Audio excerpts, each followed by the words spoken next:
안녕하세요. 영업의 신조입니다. 오늘도 해영업 바이블 계속 읽어보도록 하겠습니다. 가능하면 소개자료를 이미지화하여 소비자들이 좀 더 쉽게 이해할 수 있도록 하는 것이 좋다. 고객이 제품을 구매하여 실제로 사용하는 것을 이미지로 보여주는 것이 가장 효과적이다. 또 새 제품을 통해 고객이 어떤 이익을 얻어갈 수 있는지 함께 소개하면 좋다. 컨설팅 조사 기관을 통해서든 인터넷 기사나 자료를 통해서든 해당 제품군의 글로벌 마켓 사이즈가 어느 정도인지를 제시하는 것도 매우 중요하다. 이는 잠재적인 시장성을 고민하려는 대리점 사장에게 중요한 사안이기 때문이다. 사실에 기반하여 그 가능성을 제시해주고 스스로 판단하게 해주어야 한다. 해당 신제품을 수입하여 시장에 판매 진행하였을 때 어느 정도 시장이 있고 판매 가능성이 있다고 판단하면 설득은 보다 쉬워진다.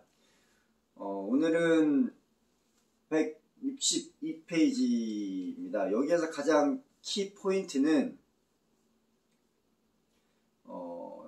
우리가 이 자료를 만드는 이유가 있잖아요. 그 자료를 왜 만드느냐, 이건 이제 같이 전달하기 위해서 만들고, 그러면 어떻게 전달할 거냐. 그래서 뭐 카탈로그가 됐던 이메일이 됐던 영상이 됐던 사진이 됐던, 그리고 이 방법이 나오는 거죠. 그래서 근데 가장 강력하게 필요한 메시지는 여기에서 뭐냐면, 대리점 사장이 우리 제품을 취하려고 하는 목적이 있습니다. 그거는 이제 이윤 추구인데, 그 이윤 추구가 시장마다 굉장히 다릅니다. 성숙도가.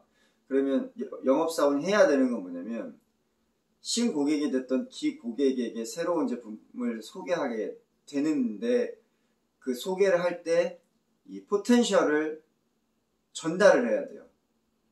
아, 이거 잘 팔릴 거야. 이거 시장성이 좋아. 얘기를 하면 고객이 그냥 아 그렇구나, 너 말이 맞아, 이렇게 받아들이지 않잖아요. 그럼 어떻게 해야 되냐면 각종 신뢰성 있는 데이터들을 제시를 해줘야 됩니다. 예를 들어서 컨설팅 기관은 그래도 그나마 시장성을 전체적으로 분석을 하기 때문에 글로벌 무슨 프로덕트에 대한 아날리시스 데이터가 나왔는데, 그거 보면은 7.5% 매년 상승을 하고 있고 전체 사이즈는 이만큼이다. 근데 너네 국가를 보니까 평균보다 훨씬 못 미치는데, 이게 지금 타이밍이고 이걸 지금 도입을 해야 된다. 시장은 어차피 이쪽으로 가게 돼 있다. 그렇게 얘기를 했을 때 대리점 사장은 어떤 생각이 드냐면, 이 전체적으로 이 제품이 이렇게 보급이 돼 가지고 사용되어지는구나. 근데 우리는 아직 이 수준에서 미달이구나. 그럼 내가 준비를 해서 마케팅을 좀 1, 2년 투자를 하면은 이 시장이 열리고 이 먹거리는 앞으로 계속 쭉 가져가면 되는구나. 요 마음이 딱 이제 들 수 있는 거죠.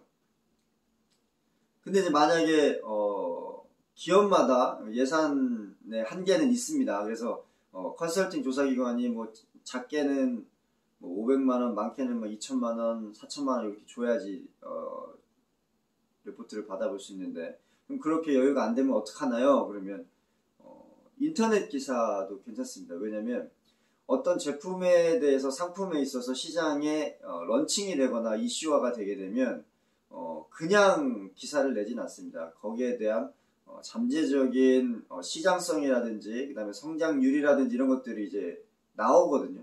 그러는 거는 이제 그런 백그라운드 데이터를 통해서 객관적인 정보를 전달하기 때문에 그 내용은 이제 신뢰성이 굉장히 높습니다. 그렇기 때문에 내가 컨설팅 업체에 그런 예산이 좀 부족하거나 다소 경제적으로 조금 부담스럽다, 그럴 경우에는 인터넷을 찾아보시면 됩니다. 해당 분에 대한 시장성을, 인터넷 기사를 참고를 하면 되는데, 만약에 이게 너무 신제품이고 개념 파괴적인 제품이다, 그래서 인터넷에도 없다, 그러면 어떻게 해야 되느냐,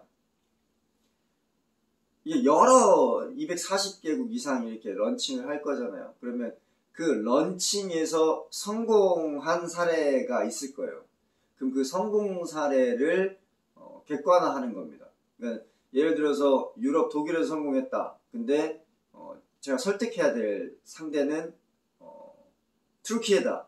그럼 튀르키예다가 아무리 얘기를 해봤자 컨설팅 조사 자료도 없고 그다음에 인터넷 기사도 없고 아무것도 없어요. 그냥 우리 말밖에 없어. 그러면 먹히지가 않겠죠. 근데 튀르키예하고 독일하고는 굉장히 경제적으로 엮여있는 관계 국가 시장이잖아요.